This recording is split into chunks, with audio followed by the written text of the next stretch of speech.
À New York et partout dans le monde, nombreuses sont les personnes à se souvenir du moment où elles ont appris que les tours jumelles du World Trade Center avaient été percutées.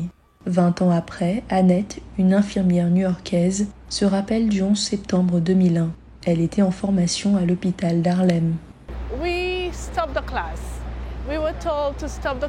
On a arrêté le cours. On nous a dit d'arrêter le cours et de descendre pour aider. À l'époque, je travaillais au service des urgences. Je suivais tout simplement les instructions et j'aidais. Annette faisait partie des équipes médicales qui ont reçu les blessés suite aux attentats. Et Ivory, un employé des services sanitaires de la ville, aujourd'hui retraité, était sur les lieux au lendemain du drame. C'est un mauvais souvenir et j'ai développé de l'asthme au fil des années à cause de mon travail là-bas. J'y étais, je ne sais même plus combien de fois, mais j'y étais. C'était un jour terrible. Terrible. Pour les touristes également, le 11 septembre 2001 est une date qui suscite l'effroi et l'incompréhension.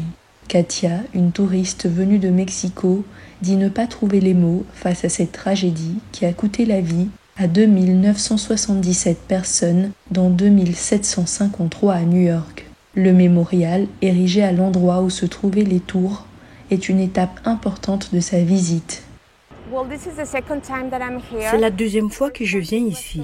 La première fois, c'était tellement émouvant et je pense que cette fois, c'est encore plus émouvant que la première fois. C'est incroyable. Tant de gens ont souffert. Et pourquoi est-ce que tout ça est arrivé? Je me pose cette terrible question. Cette question, beaucoup de jeunes se la posent également. Trop petits pour comprendre ces événements lorsqu'ils se sont produits, Kyrell, un jeune homme de 22 ans, dit qu'à travers ses cours d'histoire et les journées de commémoration, il a compris très vite que le 11 septembre 2001 était l'un des moments les plus tragiques de l'histoire des États-Unis.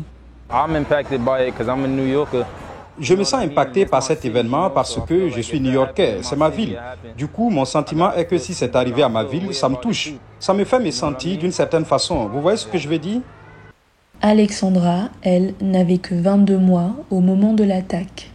I don't remember anything of it, but I remember learning about it in school and just every year it comes and je ne me souviens de rien, mais je me rappelle que l'on nous en parlait à l'école. Chaque année, cette date revient et je pense que c'est très important d'être ici, du moins pour moi, de rendre hommage à tous ceux qui ont perdu la vie et aux personnes qui ont risqué leur vie pour sauver celle des autres.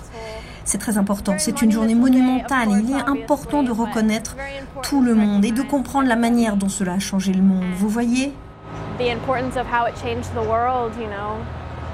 Après le 11 septembre, le monde a effectivement changé.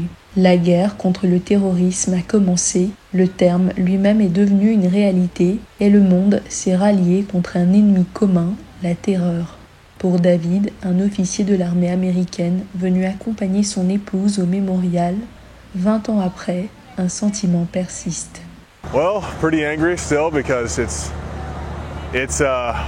Eh bien, toujours en colère parce que c'est très dur de voir qu'on a en quelque sorte été mis à mal.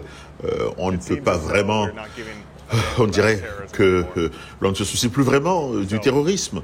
C'est tout ce que j'ai à dire à ce sujet. Ça me touche vraiment. 20 ans après, le sujet suscite toujours autant d'émotions. Mais face à tant de peine et de destruction, New York a su se remettre sur pied. Symbole de résilience de la ville, la nouvelle tour, le One World Trade Center, se trouve à tout juste quelques pas du mémorial. Surnommée Tour de la Liberté, Freedom Tower, elle est aussi symbole d'espoir. Dili Diko, VOA Afrique, New York.